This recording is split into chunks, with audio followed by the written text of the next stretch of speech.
What if the hardest and worst moments of our lives and careers is where the real seeds of possibility lie? In our podcast, A Life Worth Working, we always share an extra shit pile episode where messy moments fertilize remarkable futures. Rather than highlighting the shiny milestones of success, we dig into the raw, unfiltered stories behind career and personal transformation. Here's artist and composer Usman Riaz's contribution to the shit pile. I heard you allude to it earlier when you kind of mentioned that you might have done a few things differently, that you made some mistakes along the way. And one of the things we try to underscore for our listeners is that as shiny and beautiful as your career looks from the outside, there is this messiness and muddiness that occurs along the way. And so we often describe them as manure-like moments or compost, things that are, the shit of life that actually end up fertilizing significant growth in our lives. And I'm wondering, as you look back, especially on these last 10 years and maybe some of those hard moments or the mistakes you made, can you maybe share one of those really challenging moments that you realized actually did have this better ending to it?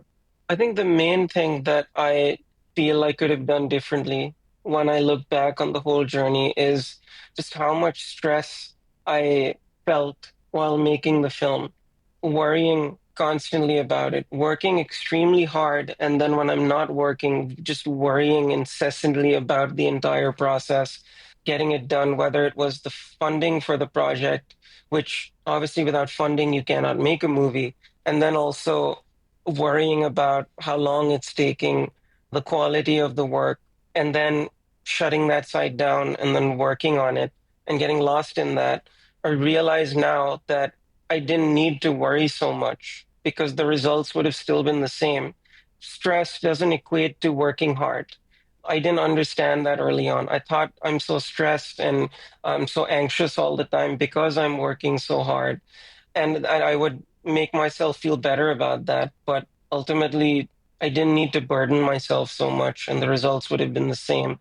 I saw a lot of people who have made incredible movies at Annecy. Annecy is one of I would say, the biggest animation festival in the world where we premiered the movie. That gave me a lot of perspective because they weren't stressing as much as I was on their projects, and they had made some wonderful either films or series. And I was like, what did I do all of that for then? So looking back on it, I had to experience all of that to be able to come to this realization. And that's one of the things I will definitely do differently moving forward. For instance, when we had our calls with our financiers and the investors of the project, the pitch that I would have given would have been exactly the same if I wasn't stressed out about it as well. And the result of them calling back 3-4 weeks later that, okay, we'll finance this aspect of the movie would have been the same. I didn't have to spend those 4 weeks in purgatory in utter misery. I could have found something else to do. I could have relaxed a bit more. I played some video games, but no, I just stressed so much. I didn't need to do that. So I needed to learn that lesson for sure. Do you feel like you have a different approach in these new creations that you're doing right now? Definitely. Certainly not stressing about it as much as I did for the first film. I'm trying to surrender to the universe, surrender to God, that whatever is meant to happen and come my way will happen no matter what. So I can work hard when I am working and then leave it up to fate and destiny. Trying very hard to do that. Not doing it very well, but certainly trying, which is different from the not trying at all. Yeah, that's a hard switch to make. Like, what are some of the strategies you're using to do that switch? Definitely reminding myself of these moments that I just talked about, that you spent 4 weeks suffering and then you got the call from the investor saying, okay, we'll finance this part of the movie.